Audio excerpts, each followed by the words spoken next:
Si eres un nuevo oyente, te recomendaría que primero escuchases mis 20 primeros audios. Esos 20 audios son los realmente importantes. Hoy es 26 de mayo de 2018 y dentro de un mes se celebrará una importante reunión a nivel europeo para tratar el asunto de los eurobonos, un proyecto promovido por el presidente francés Emmanuel Macron, que no olvidéis que en su juventud trabajó en el Banco Rothschild, y que está secundado por los países del sur de Europa, proyecto al que se opone la canciller alemana Angela Merkel y en general los países del norte de Europa.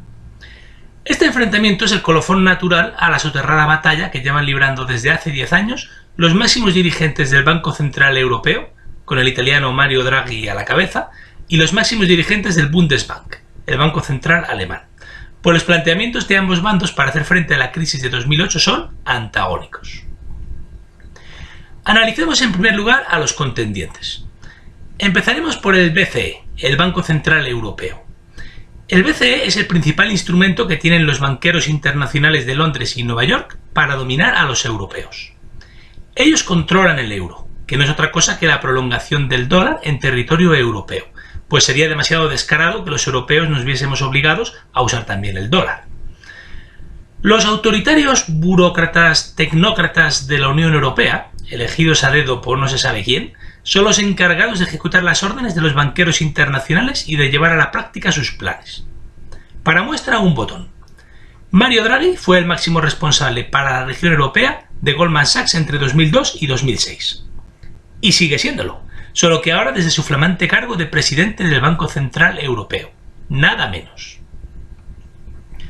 Ahora analicemos el caso de los responsables del Bundesbank. Hacer esto es realmente complicado. Me explico. En el caso del BCE todo es muy sencillo. Todos sus miembros son agentes globalistas al servicio de los banqueros internacionales. Los dirigentes del Bundesbank, por su parte, también son agentes globalistas. Si no, os aseguro que no ocuparían esos cargos. Son proamericanos y sionistas, y el destino del pueblo alemán les importa un comino. Pero de alguna manera se están rebelando contra sus amos lejanos para defender los intereses de sus amos cercanos, a saber, los industriales alemanes, cuyos intereses empiezan a diverger con respecto a los intereses de los financieros de Londres y Nueva York.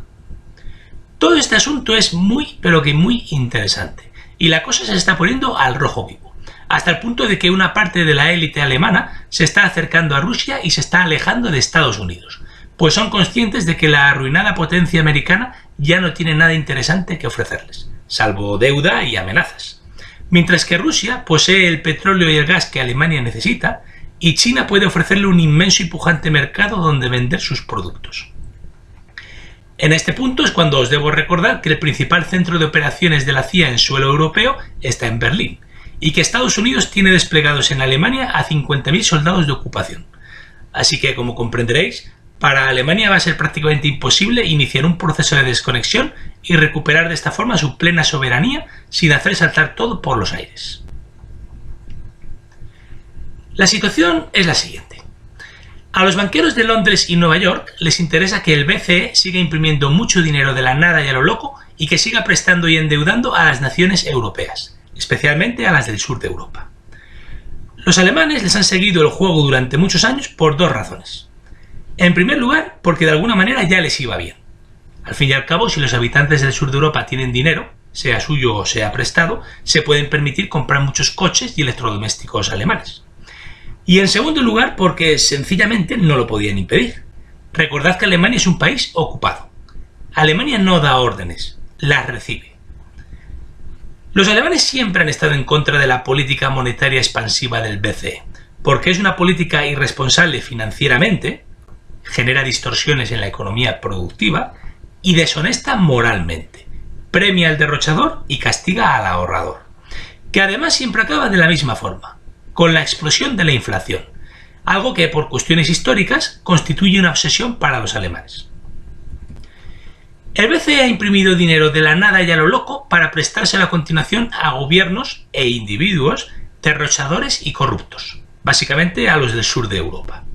Y lo ha hecho intencionadamente, pues desde el principio sabían que llegaría un punto en el que estos países quebrarían y tendrían que declararse en bancarrota, y vender sus mejores activos a precio de saldo a sus acreedores de última instancia, es decir, a los bancos de inversión de Wall Street. Eso es lo que le sucedió a Grecia en 2012 y lo que le sucederá a Italia, España y Portugal dentro de muy poco. La primera parte del plan les ha salido a pedir de boca: arruinar a los países del sur de Europa. Esa era la parte sencilla del plan, pues los banqueros internacionales saben muy bien de qué pie cojeamos los latinos. Como comprenderéis, yo aprecio mucho a los latinos, básicamente porque yo soy latino y además no practico el autoodio, una enfermedad mental muy extendida hoy en día, sobre todo en España.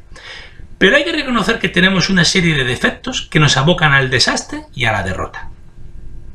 El principal de nuestros defectos es el caínismo.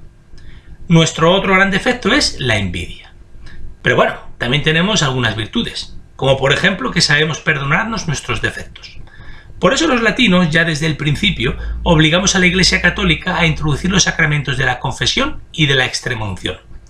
Primero pecamos, luego confesamos nuestros pecados, nos arrepentimos de forma más o menos sincera y ¡voilá! Todo perdonado, pelillos a la mar. Esto es algo impensable e inaudito para los rigurosos e inflexibles habitantes del norte de Europa. Pero no nos desviemos de nuestro tema.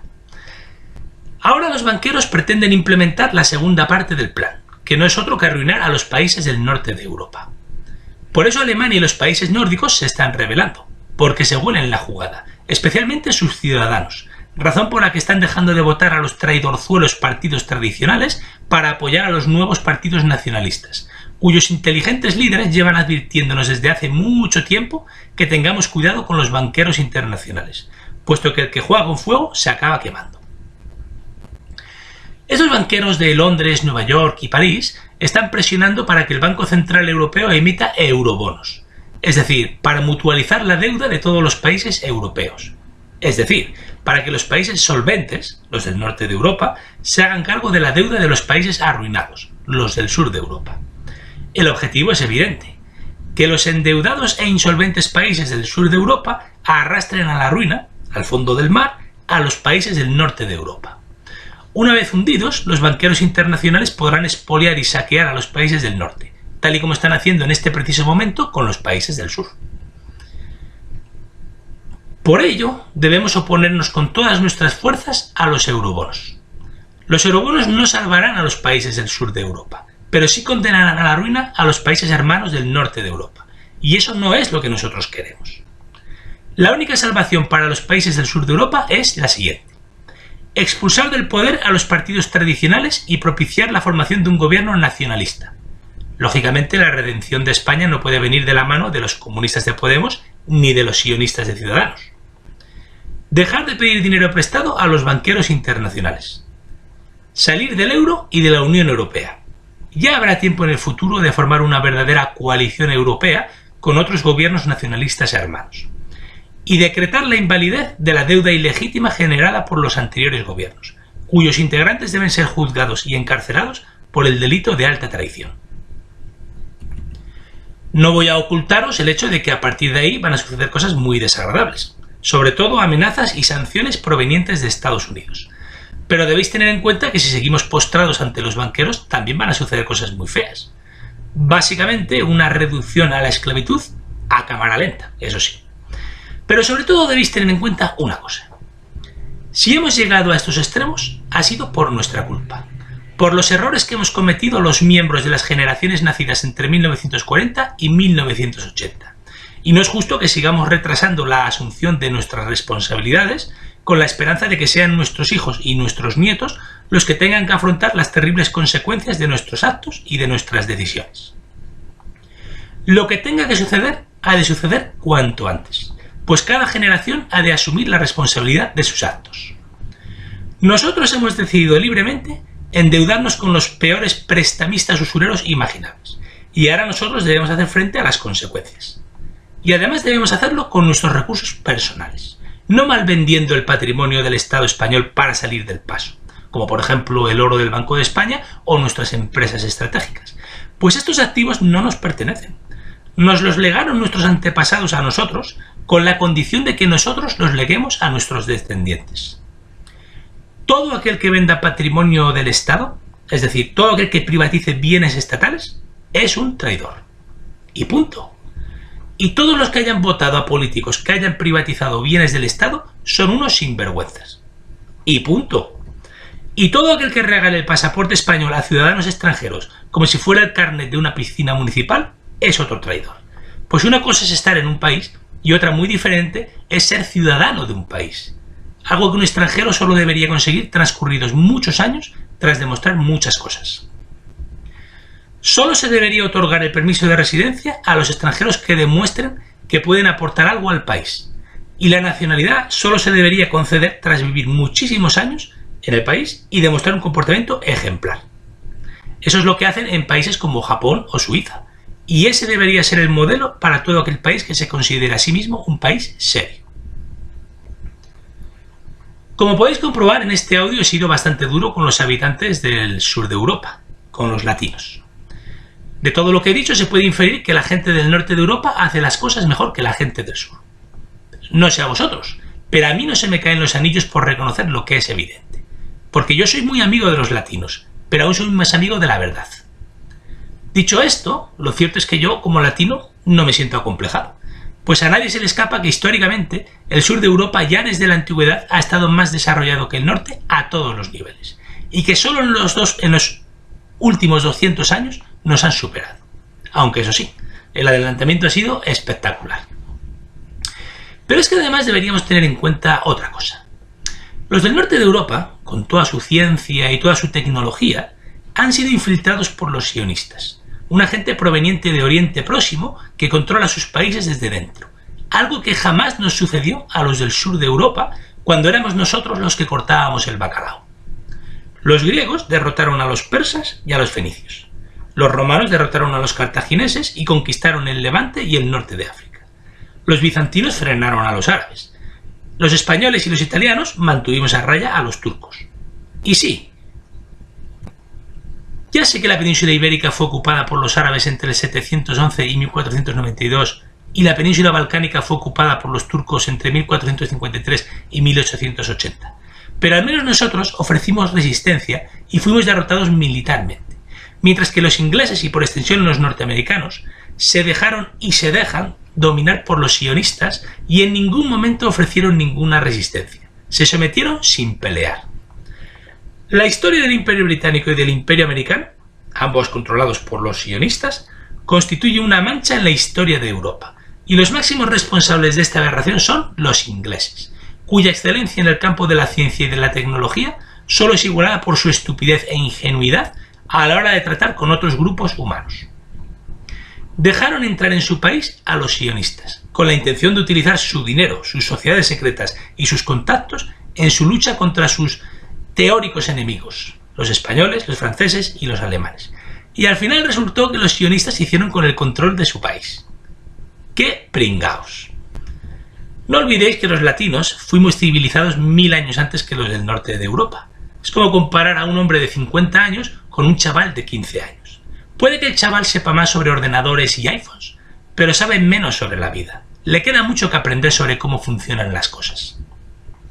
Pues eso es lo que les ha pasado a los ingleses. Tan listos para unas cosas y tan tontos para otras. Vamos, que se han pasado de espabilaos. Como esos temerarios adolescentes que han querido jugar con fuego y al final se han quemado. Lo malo es que de rebote nos han jodido al resto. Y por su culpa Europa ha quedado arrasada varias veces, por dar cobijo y proteger a unos indeseables y no ser capaces de resolver su problema. No sé vosotros, pero yo creo que se han pasado 14 pueblos. Yo ni olvido ni perdono. Para mí son la oveja negra de la familia europea y deberían ser expulsados de nuestra gran familia. Ojalá el Brexit acelere ese proceso y les perdamos de vista para siempre. Por último, querría hacer referencia a un error lexicológico que he cometido a lo largo de todos mis audios, tal y como algunos oyentes oportunamente me han indicado. En todos mis audios hago referencia al dinero imprimido por los bancos centrales, cuando en realidad se trata de dinero impreso. Craso error. Pero he encontrado una original fórmula para disimular esta pifia. Cuando los bancos centrales emiten dinero de forma responsable y equilibrada, ciertamente hemos de hablar de dinero impreso. Pero cuando los bancos centrales imprimen dinero de la nada y a lo loco, de forma disparatada y demencial, no deberíamos hablar de dinero impreso, sino de dinero imprimido. Pues ese dinero tiene la misma validez que el dinero que yo pueda imprimir en la impresora de mi casa. Así pues, yo en mis audios siempre he hablado de dinero imprimido con buen tino, pues se trata de dinero artificial, artificioso, de un dinero de mentirijillas, de papelitos de colores cuyo valor real es menor que el de los billetes del Monopoly.